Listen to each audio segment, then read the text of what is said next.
These are a series of questions about the Earth, and then there's some questions on the periodic table as well in this booklet. So, the boundary between Nazca and South America plates is a destructive plate boundary. Describe what happens. Plate boundaries move together. Think about it as though something is being destroyed. That will help you think about it. Okay. The more dense plate goes underneath and is melted into the magma. Draw a cross on the diagram to show the constructive. So that's when plates move apart. So they construct something new. And describe what happens at this boundary. So I put X's on all the ones where they look like the plates moving apart. New landforms. State one effect of plates sliding past each other. Earthquakes. Next question then shows percentage of different gases in our atmosphere, the three main gases. It asks you, which was quite nice to pick from the box, which ones they'd be. Nitrogen is 78%, oxygen then is about 22%, and then argon is the other main gas. Okay, had they had carbon dioxide, you could have picked that as well. Little question then on the blast furnace. Okay, nice kind of spread out question here, asking you to name the final raw material, which would have been coke, and then to name the other product, which would have been slag. Name the gas present in the air which is used during combustion. Okay, when something combusts, it burns with oxygen. Balance the following symbol equation. Nice easy trick there. So you've got 2 ions, so you have to put a 2 in front of it there. I've got 3 carbons there, so I have to put a 3 in front of it there. The percentage of carbon dioxide in the air is 0.04%. State, given a reason in each case, how you'd expect the percentage of carbon dioxide to change. We're in a crowded classroom.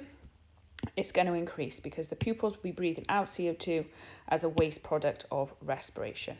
In a greenhouse full of plants on a sunny day, it's going to decrease because the plants would take in CO2 to photosynthesize. In a coal-fired power station, increase because combustion would release CO2. Nice question for 6 marks there. Just think about what you know would happen. Then it goes on to look at early atmosphere against present day. Okay. Use the information in the table. Describe 3 differences between the gases given out by a volcano in today's atmosphere. So in the volcano, there was a large amount of water vapour and CO2. There was no oxygen produced. Whereas in today's atmosphere, it has a lot of O2 in it and there's barely any CO2 or water vapour. Describe 2 natural processes that allow this to happen. Photosynthesis and respiration. So respiration is when we take in O2 and release CO2. And then photosynthesis is when plants take in CO2 and release O2. Global warming is caused by carbon dioxide. Acid rain is caused by sulfur dioxide. Question then about labelling the Earth. This was nice because they gave you different bits of the Earth to think about. Crust on the outside, then mantle, then outer core, and then inner core. Okay, I've just realised that they put molten iron, outer core, and solid iron core. Okay. The crust is made up of huge slabs of rocks that are called tectonic plates. The movement of these plates is known as continental drift. State 2 natural disasters which were caused by these moving plates. We've got earthquakes, landslides, volcanic eruptions, tsunamis. Okay, tsunamis is less likely because there isn't water in the middle, but I've just listed all kind of things that could happen with these types of plates. Okay, next question then, a little bit weird. The surface of the Earth is changing because of the movement of tectonic plates. Earthquakes and tsunamis or landslides often occur at the boundaries between conservative plates. The sudden jerking of movement causes destruction. Another kind of pie chart situation. So we had a table. Now this is a pie chart explaining what happens in the 2 types of atmosphere. So state 3 ways today's atmosphere is different from early atmosphere. There is way more nitrogen in today's atmosphere, less carbon dioxide and more oxygen. You could have compared it the other way and said more carbon dioxide in the early atmosphere, however you want to do it. Use the information in the diagram to give 2 ways volcanoes help the atmosphere of the Earth to change. Volcanoes produce water. Okay, water was then used in the plants. Plants then photosynthesized. They start to get rid of CO2 and make O2 instead. So that should say they need CO2 to start photosynthesis, and then O2 is the production. They make O2 when they photosynthesize. Another one, kind of labelling the earth. Again, make sure you've got solid iron core and the liquid outer core. Okay. The crust is broken into sections called tectonic plates. The plates float on the continents are on the plates. Convection currents in the mantle move the tectonic plates really slowly. Moving on then to some more elementy questions. Okay, just a bit of a recap, just with a kind of a nice question. This is the mass number because it's the massive one. That's the atomic number because it's the smaller of the two. Okay, proton, electron, neutron. Proton and electron are always the atomic number. Neutron then is the mass number, take away the atomic number, which in this case equals the same. But just be careful of that, it's easy marks to pick up. So, protons is 9, which means electrons has to be 9, okay? Protons is 20, so electrons have to be 20. Electrons are 18, so protons have to be 18. That kind of fills in them two columns for you. With this one then, you would have done 19, take away 9, which would have given you 10.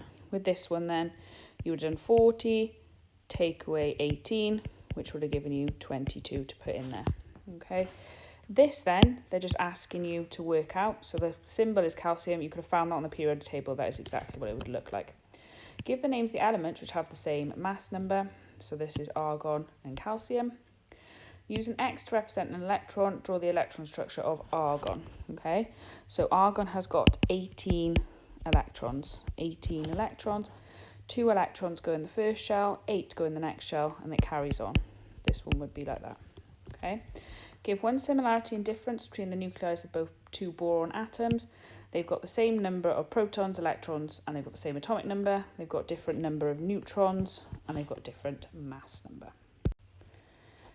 Then it was looking at what an atom consists of. So an atom has got electrons, neutrons, protons in it. Electrons are negative, neutrons are neutral, protons are positive. Neutrons and protons have got a mass of 1.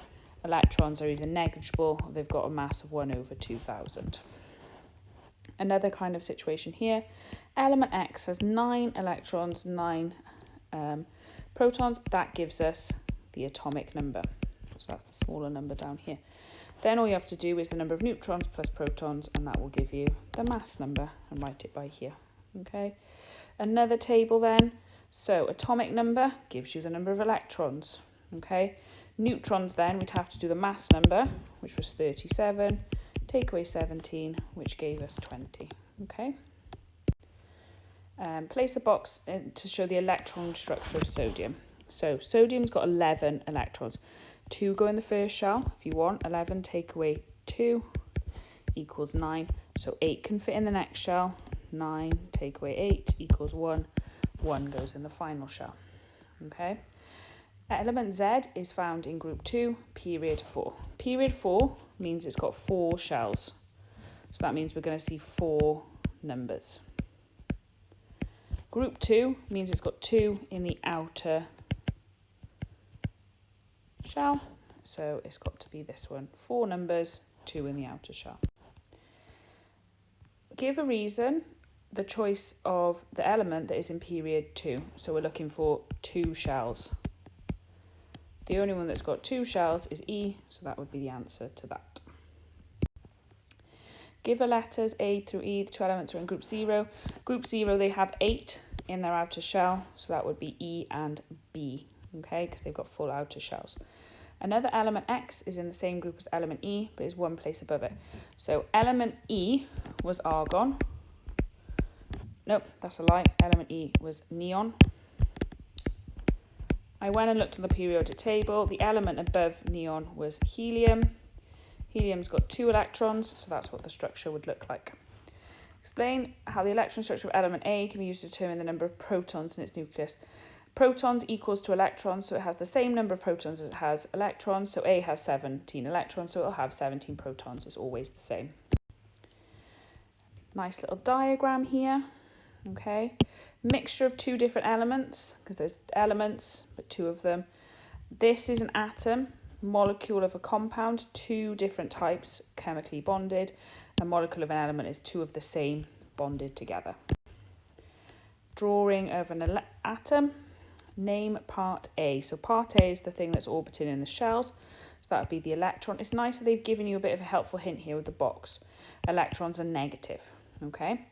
In here then is you've got your, because that's the nucleus, you've got your protons and your neutrons inside the nucleus, okay? Protons are positive, neutrons have no charge. So the overall charge of the nucleus is +1 because they've got positive protons in it. Again, very similar question. Name particle A. Particle A is going to be the electrons because it orbits in the shells. B is the nucleus. Name the two types of particles present in the nucleus, the protons and the neutrons. Give the atomic number of silicon. So to get the atomic number, you needed to count all the electrons, okay? And that should have given you 14 electrons. Count all the electrons. Electron structure is just writing what is in each shell. So you've got 2 in the first shell, 8 in the next shell, 4 in that final shell. Give the electron structure of E, the exact same thing again. So 2 in the first shell, 8 in the next shell, 8 in the next shell. Okay. Which letter represents aluminium? So aluminium's got 13 electrons. So then you have to go along and count which one has got 13 in it. It's D. D has got 13 electrons. Okay. Give the letter of 2 elements that are found in the same group of the periodic table. 2 that have got the same amount of electrons in their outer shell. So I did B and D because they've both got 3 in their outer shell. Technically could have done A and C because they've both got 1 in their outer shell. Give the electron structure of element D. You can see the same types of questions come up all the time. So 2, 8, 7. Give the letters of elements found in period 3. So we're going to have 3 shells and that's going to be 7 in its outer shell. So that will help you. Give the atomic number of element C, so count them, it's 5. Complete the following table to show the mass, relative mass and charges of particles found in an atom. So protons are positive, neutrons have the same mass as protons, okay? Electrons, remember, have 0 or you can get away with 1 over 2000. Big thing here, protons positive, neutrons neutral, electrons negative. Right, moving on to a little bit more complicated kind of situations. The first one then, nice and easy. Look at your periodic table, use your periodic table. You've got calcium chloride. What elements do you make? Calcium and chlorine. You can find them on the periodic table. This one then, just a couple of them you kind of need to know. Copper oxide. So copper and oxygen added together makes copper oxide. For this one here, go to your table of ions. Magnesium is 2+, bromine is 1-, and then do top, swap, drop. So put them at the top, swap them, and then drop them down, okay? And that's the formula you've got, okay? CO2, represented by this, you've got 1 carbon, 2 oxygens. That means the carbon has to be the dark one, the oxygen has to be the see-through one. Then this is kind of, if this question comes up, it's really nice, okay? Make sure you put the element that's on its own. So can you see oxygen's on its own? There's only one of it in the middle, okay? Carbon's on its own, put that in the middle just to make, and then surround the other ones. Don't kind of draw it out like this, okay? That is not right. Don't draw it like that, okay? Element on its own in the middle. Another question like that, I've just realised that I've written sodium chloride when that should be sodium bromide. Okay, so you've changed that N to a D when it's in a compound. Nice question there. Looking at the periodic table, picking out the elements. Another top, swap, drop there. So potassium is plus, oxygen is 2-. Top, swap, drop. K1, O2. Swap them, K2, O1. Drop them, K2, O1. Okay, you can keep the 1 or get rid of the 1, it doesn't matter. This again is loads of different top, swap, drops. So this one here has to be plus, so it has to be Na4 plus because there's no other numbers, so that has to be the same. Okay, the same for this, you can see there's a 2 in front, so calcium must be 2+, making this 1-. Okay, these were then both formed by doing top, swap, drop. Something to notice with both of them, so it's lithium and sulfate, okay? What we are focusing on is the charge at the top, okay? So it would be Li1 SO4 2, okay? Swap it, so it would be Li2 SO4 1, drop it, Li2 SO4, okay? Be careful, you don't involve that 4 in the whole forming of it, okay? Same thing if I was doing this then, Pb2 O3 minus top Pb2 O3 1, okay? Again, we are not involving that 3. Swap them, Pb1 NO3 with a 2, okay? Drop them. Now when you drop them, put that in a bracket, that whole thing in a bracket like that, okay? So be really careful of things like this because you're not involving the 3, okay? You're just keeping the charges, you're just looking at the charges. Same kind of thing again, calcium, hydrogen, oxygen. These were formed again by top, swap, drop.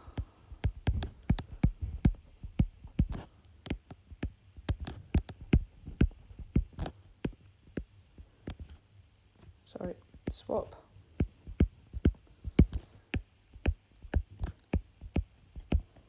Okay, I've left out the 1 there. And then calcium, 2 plus NO3. Okay, do not involve that 3.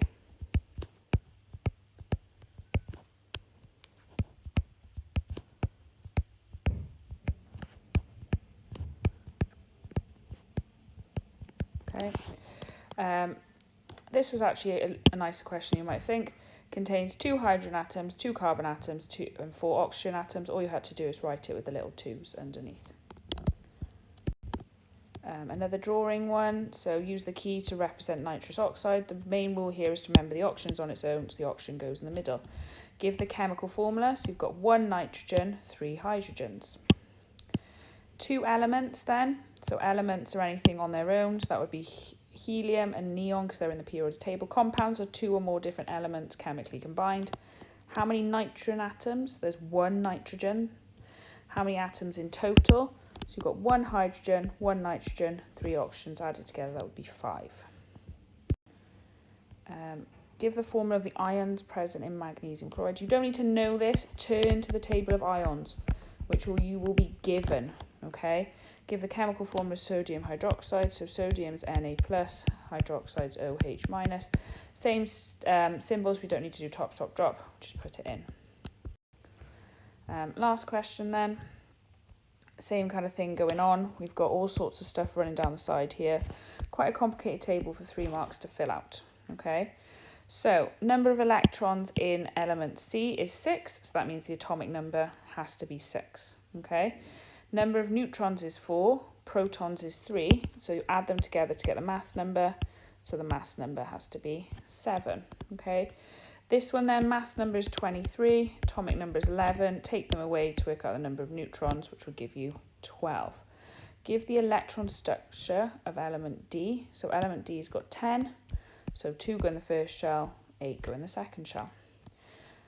Explain why this element is found in period 2, so it's in period 2 because it's got 2 shells, and it's in group 0 because it's got 8 in its outer shell, so it's a full outer shell. Group 0, the noble gases,